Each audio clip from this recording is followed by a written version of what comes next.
The first question is, have you ever seriously considered quitting social media? I would say no, not really. Although about a month ago, TikTok permanently banned me out of nowhere, and I was debating whether or not it's worth it to start over, but then they gave me my account back so I didn't have to make that decision. What advice would you give to your past self? I would tell my past self, especially my middle school self, to stop caring so much about what other people think.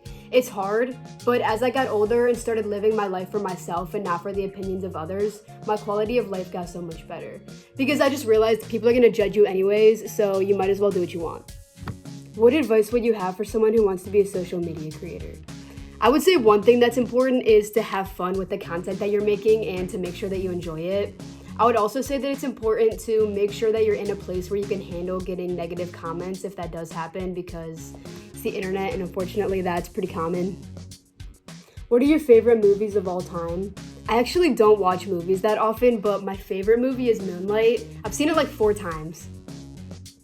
What is one of your most embarrassing moments? Okay, when I was a senior in high school, I was in the lunchroom one day. I got burning hot chicken noodle soup.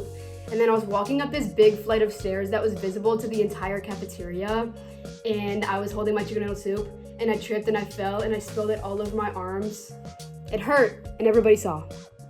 What is something most people who follow you don't know about you? I'm sure some of my followers know this because I've made a couple videos about it in the past, but I have cystic fibrosis. If you don't know what that is, it's a genetic condition that affects my digestive and respiratory systems. I have to take a bunch of pills every day and do 2 30-minute breathing treatments a day, but luckily I'm really healthy for somebody who has it, so that's good. What's your favorite video that you've ever posted? I think my favorite is actually my most liked video on my account. It's pinned. It has my cousin in it. He makes the video pretty funny. When did you first go viral? I first started going viral on TikTok last summer with some storytime videos, and then I slowly built my following up to about 200K. And then my girlfriend bought this big giant stuffed peep at Walmart, and I started making videos with it, a lot of point of view videos. And then my following skyrocketed even more. I gained like 300,000 more followers in like a month. So it was kind of like 2 waves. Do you see social media as your long-term career path? If not, what could you see yourself doing? For me, social media has always just been a hobby, and I can't guarantee what will happen in the future, but for now I plan on just keeping it as a hobby.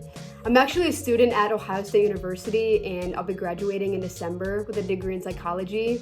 So my long-term career path will probably be something in the psychology field. Which one of your accomplishments are you proudest of? I think I'm proudest of building a following on TikTok, mostly because of the impact it's had on other people. I didn't expect this at all when I started my account, but I've had a lot of young LGBT people reach out to me and say that I helped them feel more comfortable in who they are, or that I inspired them to come out. And if I can make anybody feel that way, then that's an accomplishment that I'm really proud of. Which people or accounts are your favorite to follow on social media? On TikTok specifically, I really like Ivan, I really like Becca Moore and Lil Nas X. Those are some of my favorites. The last question is, who are your role models? The first person that came to mind is my mom. I think she's really smart and I look up to her a lot, and I go to her for advice all the time. Thank you to everybody who watched this video. I appreciate you all.